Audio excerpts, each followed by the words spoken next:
Olá, boa noite, tudo bem? Espero que estejam todos bem. Meu nome é Josi, eu sou Josi Fernandes, sou enfermeira obstetra há 16 anos. Sou formada pela UFMG em parceria com o Hospital Sofia Feldman na modalidade residência. A minha residência foi feita lá no Sofia no ano de 2007 e 2008 e desde lá até hoje eu trabalho com obstetrícia de risco habitual, que é a obstetrícia que a enfermagem obstétrica pode, né, atender, tem permissão legal, ética, científica para poder atender. Então, vou falar um pouquinho para você sobre o que as meninas, né, me perguntaram aí a respeito desse trabalho. Esse vídeo está sendo encaminhado como um trabalho aí de palestra para a sala 241 sobre gestação e parto. Né? Primeiro questionamento que elas me fizeram aqui é qual que é a preparação do profissional para a realização de um parto. A gente não tem muito o que fazer quando a gente está lidando com um nascimento, porque esse nascimento ele é fisiológico, né? Ele é um evento que acontece normalmente. Então a gente não precisa de grandes coisas, a gente não precisa hoje de medicamentos, a gente não precisa hoje de equipamentos, então a gente não tem grandes coisas para fazer no parto. O grande segredo de um parto saudável, né, seja para a mãe ou para o bebê, é que a gente tenha cuidados com essa mulher e esse feto. E esses cuidados quase nunca vão envolver medicamentos, equipamentos, nada disso. Então a gente tem uma condução muito simples do trabalho de parto, né, mas muito responsável do trabalho de parto, para que no final esse nenenzinho nasça bem, essa mãe também permaneça bem. Então, os cuidados hoje que o profissional tem que tomar são cuidados básicos para qualquer procedimento, realização de qualquer procedimento de saúde. Então, a gente, por exemplo, o ideal é que a gente esteja com um uniforme privativo, né? Porque ali a gente pode receber respingos de sangue, de líquido amniótico, qualquer outra secreção corporal. Então, é importante que essa roupa seja lavada no hospital, né? Que a gente não leve esse tipo de secreção para lavar em casa. Então, a gente não atende um parto com uma roupa comum. A gente vai atender um parto com um uniforme privativo, né? E os cuidados normais, que são luvas, óculos também, né, para não ter respingo de secreções corporais no olho, no nariz, na boca.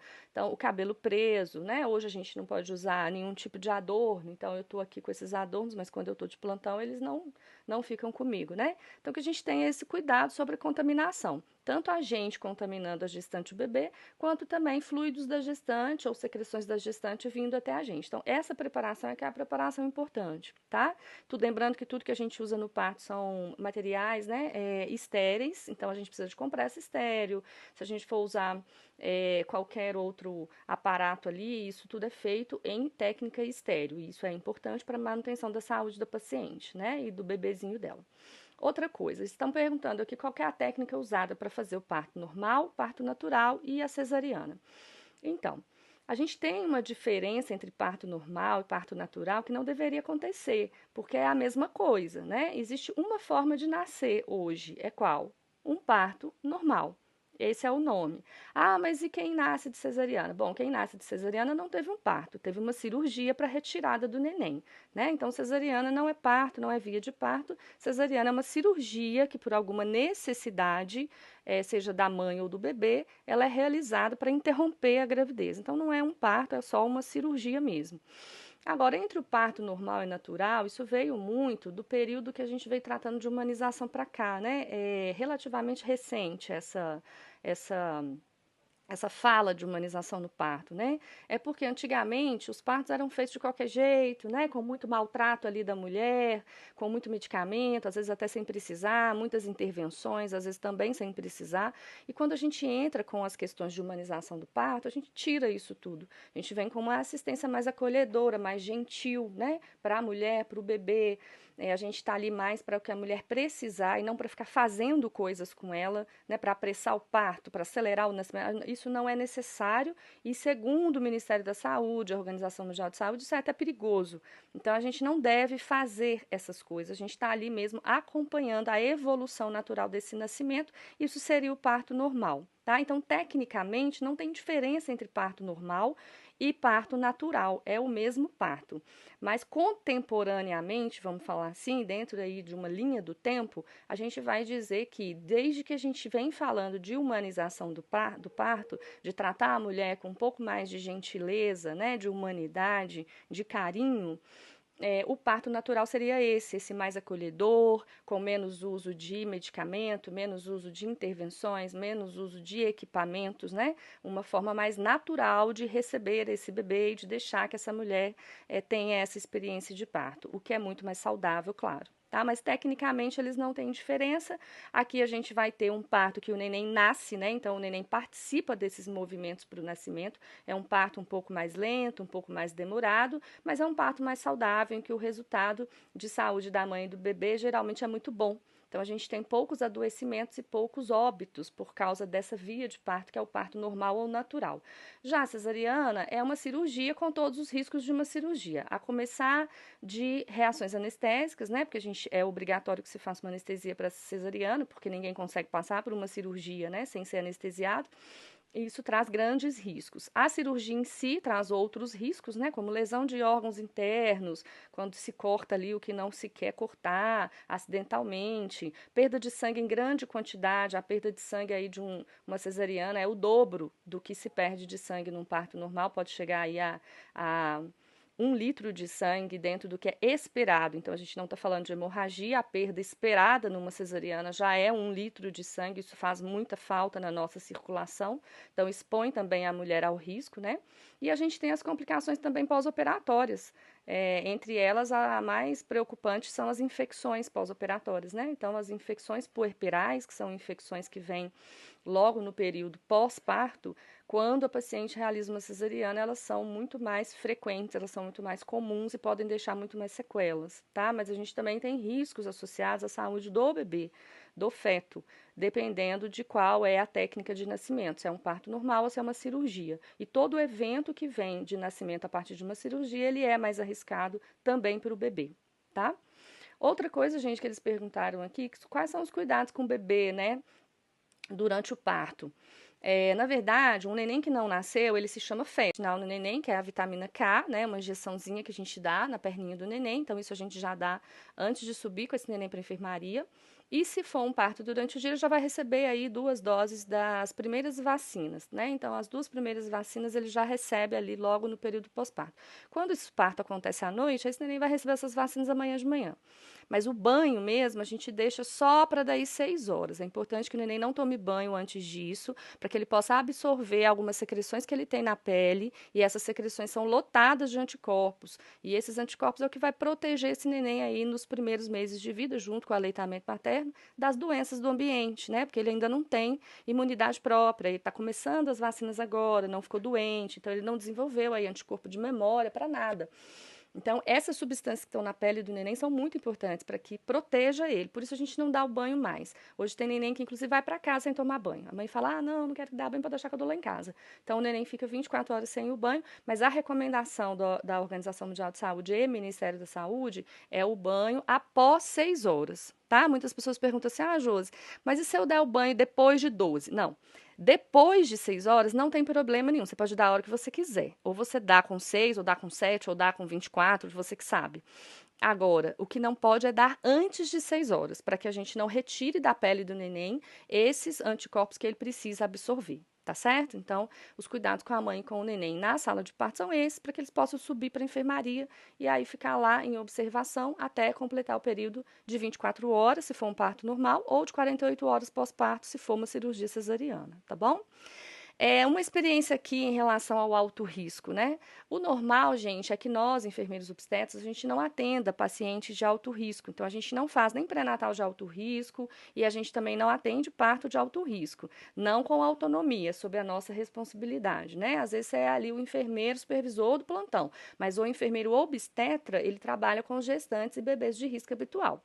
Mas pode sim, durante um parto, uma gestante que é de risco habitual entrar numa condição de risco e esse parto se transformar num parto de alto risco, né? Isso pode acontecer.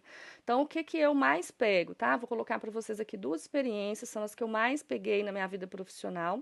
Primeiro, a hemorragia pós-parto. Então, é muito comum no Brasil mulheres que depois do parto apresentam um sangramento que não consegue ser contido, um sangramento abundante, né? Um sangramento que vai ali levar essa mulher a uma condição clínica ruim. Isso é muito comum, isso é próprio da população brasileira. Países desenvolvidos já não têm esse problema. Mulheres lá não morrem por hemorragia pós-parto. Aqui no Brasil é a nossa maior causa de óbito materno. tá? Então, é muito importante que a gente observe o sangramento dessa mulher no período pós-parto, para que a gente fique atento e consiga já entrar com os protocolos para resolução de sangramento pós-parto, de hemorragia pós-parto, imediatamente assim que a gente perceber que esse sangramento está além do normal, né? Então, isso aí é um cuidado muito importante com a saúde da mãe. Então, a gente não pode, por exemplo, dar o banho na mulher, bota ela na cama, tampa com a coberta e esquece lá, vai olhar só amanhã de manhã. Isso não pode, porque às vezes você vai chegar lá, essa paciente já perdeu aí 1,5 litro, 2 litros de sangue, e isso faz falta para a vida dela, podendo levar lá a óbito até, né? Então, a vigilância e o manejo da hemorragia pós-parto, ela tem que ser rápida, tem que ser rapidamente identificada, rapidamente tratada, encontrada a causa e interrompida, porque senão a gente pode perder essa mulher, né? E isso é uma característica de países em desenvolvimento, países pobres como o nosso, por exemplo. Países ricos não, eles já têm tratamento muito bom para isso. E uma segunda condição de alto risco, que eu já atendi muito, é com o bebê. É aquele bebê que aparentemente está tudo bem, é um pré-natal normal, sem alterações do neném durante o pré-natal, trabalho de parto está indo tudo bem. E aí, na hora que nasce, esse neném ali, poucos minutinhos antes de nascer, começa a apresentar alguma alteração e ele nasce ruim. Ele nasce aquele neném que não respira sozinho, ele nasce aquele neném que não tem tônus, que a gente precisa estimular e, às vezes, iniciar uma reanimação neonatal. Então, reanimação neonatal é uma coisa que eu já fiz muito com o bebezinho e dá um pouco de susto na gente, né? Porque a gente quer receber um neném que tá chorando, tá coradinho e tal, mas de repente vem aquele nenenzinho que tá ali apagadinho, como se estivesse mesmo desacordado. E aí a gente precisa identificar rapidamente o que está acontecendo com esse neném para a gente resolver isso. Normalmente é um padrão respiratório alterado. Então, quando a gente entra com ambu, com máscara e faz ali as primeiras ventilações nesse neném, normalmente ele recupera super bem e ele, inclusive, vai para o peito da mãe dele mamar. Então, é muito bom reanimar o neném, porque a resposta do neném é muito rápida à reanimação que a gente faz, né? Claro que não são a maioria dos casos, porque a maioria dos casos os nascimentos são naturais, são fisiológicos, a mãe fica bem, o neném fica bem, mas dentro das intercorrências que a gente pega, tanto maternas quanto neonatais, estão essas duas que eu estou falando para vocês. Então, dentro do que é uma urgência obstétrica, de casos de alto risco, né? Essa mulher sai da condição de risco habitual, entra no alto risco quando ela tem um sangramento aumentado. E aí o tempo ali, né, é muito importante. Mesma coisa com relação ao neném. O neném que nasce, não assume o padrão respiratório, ele é um neném que pode morrer. Então, a gente identificar isso rápido, descobrir a causa e tratar é muito importante, né? Então, a gente tem sempre ter isso na cabeça, estudar com frequência para a gente saber quais são os passos que a gente tem que tomar. Graças a Deus, nesses 16 anos aí, eu nunca perdi nenhuma mulher, nunca perdi nenhum bebê. Então, eu tenho aqui até hoje um total sucesso, né, na minha profissão, mas também diria aí o doutor Ivo, que é o diretor do Hospital Sofia Feldman e foi uma pessoa muito próxima durante meu período de formação, a gente só não perde uma mãe, um bebê, quando a gente não trabalha com obstetrícia. Então, eu ainda preparo meu coração para o dia que isso for acontecer, mas até o momento não aconteceu. Então, eu estou entendendo que o meu manejo aí, né, do alto risco materno e fetal durante o parto, nesses dois quadros que são os do parto, na verdade, um neném que não nasceu, ele se chama feto, né? Ele não é um bebê, ele não é um recém-nascido, ele ainda é um feto.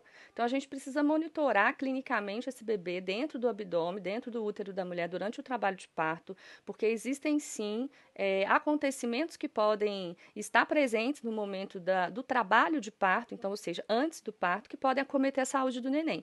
Então, essa vigilância, ela tem que ser muito de perto, né, muito próxima da mulher, muito frequente, até que o nenenzinho nasça. Então, a gente faz esse acompanhamento normalmente pela escuta do coraçãozinho do bebê ainda dentro do útero da mulher. A gente chama batimento cardiofetal. Então, esse BCF, esse batimento cardiofetal, ele tem que ser auscultado a cada 30 minutos e tem ali os parâmetros que a gente sabe que é o normal. E quando a gente pega um parâmetro alterado, a gente vai investigar qual que é a causa, tentar tratar essa causa. Se essa causa não for descoberta ou não conseguir ser tratada, é uma indicação, por exemplo, da gente operar essa paciente para tirar o neném, porque com piora do batimento cardíaco, esse neném tende a ter aí uma morbidade ou então uma sequela, né? Às vezes até um óbito. Então, essa vigilância do nenenzinho intraútero, que é o feto, ela é muito importante. Já na hora do nascimento do neném, os cuidados maiores têm a ver ali com essa transição do ambiente intrauterino para o ambiente extrauterino, especialmente relacionado ao calor, né, a temperatura do bebê. Então, o neném, ele está num ambiente quentinho, que é dentro do útero, está bem guardadinho, e quando ele sai, ele pode tomar esse choque de temperatura. E essas temperaturas podem alterar questões químicas do corpo do neném, inclusive levar o neném a óbito. Então, uma das primeiras coisas que a gente tem que fazer na recepção desse neném no parto é aquecer o bebê. Ele nasce molhado, então ele precisa ser secado, né, muito bem secado, especialmente a cabecinha, por causa do cabelo também, né, que fica úmido demais e retira calor, mas a gente tem que colocar ele ali no contato pele a pele, que é encostadinho, sem roupa, na mãe dele, na pele da mãe, né, para que ele possa receber o calor da mãe e manter-se quentinho. Então isso é muito importante, não é só uma coisa assim de carinho, né, de cuidado, de humanização, mas é uma questão clínica importante. O neném ele não pode esfriar, porque ele entra em quadro de hipoglicemia por causa de frio, e o quadro de hipoglicemia pode levar esse neném, por exemplo, a ter aí um colapso cardiovascular ou respiratório e uma parada cardíaca, uma parada respiratória. Então, esse é um cuidado muito, muito importante na hora que o neném nasce, né? Rapidamente a gente tem que enxugar e aquecer esse bebê, tá? Perguntaram também aqui cuidados de mãe e bebê ainda na sala de parto. Então, além de secar e esquentar o bebê, que para o neném é o mais importante, a gente vai terminar o processo de nascimento, né? Então, depois que o neném nasce, a gente tem ali o nascimento da placenta, então a gente vai receber essa placenta, retirar essa placenta se for necessário, avaliar se essa placenta está completa ou não, né? Isso aí é um dado importante também da gente olhar para a saúde da mulher no pós-parto. A gente vai verificar se teve alguma lesão, né, no canal vaginal, parede vaginal, colo, uterino, e se tiver, a gente vai realizar a sutura ali sob anestesia local, porque isso é fonte de infecção, fonte de sangramento também. E depois disso, a gente vai ter que providenciar uma alimentação adequada para essa mãe, uma hidratação, porque ela não está dentro da alimentação comum, né? Se ela estava, por exemplo, há 8 horas em trabalho de parto, por mais que hoje a alimentação seja liberada no período do nascimento, é, ela não consegue, né, alimentar normalmente. Então, ela às vezes come alguma coisinha para não ficar ali totalmente sem alimentar, mas ela acaba tendo fome, porque gasta uma energia muito grande no parto, durante o trabalho de parto também, que costuma ser longo, e tem essa alimentação alterada, né? Hoje a gente não recomenda a mulher ficar em jejum jamais, ele é completamente contraindicado, mas ainda assim, dependendo do nível de desconforto, de dores que ela está sentindo, ela mesma já não faz uma alimentação normal. Então a gente não pode deixar essa mulher levantar do leito para ir tomar um banho, por exemplo, né? Que é o banho que a gente dá depois do parto, sem uma alimentação que a sustente bem, que reponha essas energias. Então, é importante que a mulher se alimente. Depois de alimentada, aí, passado um tempinho, ela vai tomar um banho. A gente vai acompanhar para ver se ela não vai ter uma lipotímia, né? Uma queda no chuveiro.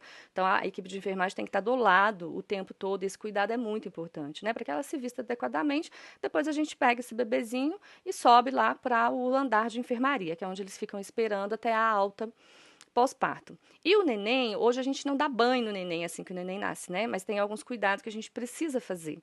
Então a gente vai ali verificar basicamente como que o neném tá, né, do ponto de vista clínico. Então esse neném tá coradinho, ele tá hidratado, ele tá chorando, ele tá, né, respirando bem, um padrão respiratório ali bem confortável e adequado para o momento dele de nascimento, como que está a questão da oxigenação, da saturação de O2, isso tudo a gente olha, e aí a gente tem aqueles primeiros cuidadinhos que hoje vai ser a profilaxia de hemorragia intestinal no neném, que é a vitamina K, né, uma injeçãozinha que a gente dá, mas até o momento não aconteceu. Então, eu estou entendendo que o meu manejo aí, né, do alto risco materno e fetal durante o parto, nesses 2 quadros que são os mais comuns, ele tá bom. Mas ele só tá bom porque eu estudo e me mantenho aí bem atualizada quanto a isso, tá certo? Aqui também as meninas perguntaram qual que é a conduta, né, do profissional quando a gente pega uma gestante que ela tenha, por exemplo, uma DST, uma doença contagiosa. Também é um atendimento que não entra para o enfermeiro obstetra, né, porque quando ela já está, o paciente já está para ter o bebê em trabalho de parto e é identificado uma doença sexualmente transmissível, uma infecção, né? Hoje a gente chama infecção sexualmente transmissível, ou então qualquer doença contagiosa, ela é atendida pela medicina, porque ela precisa do manejo disso, né? Ela precisa dessas medicações referentes à doença que ela tem. O enfermeiro tem grandes restrições ainda na prescrição de medicamentos, né? Então a gente sabe disso.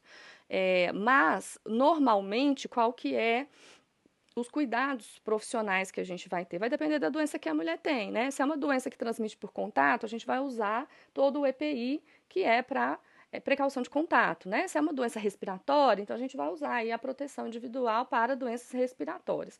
Então, isso vai depender de qual doença a mulher tem, esse cuidado ele é determinado pela doença, né? Então, dependendo de qual doença, vai ser o tipo de proteção que a gente vai utilizar para que a gente não se contamine, né, e não tenha nenhum problema com isso, tá certo?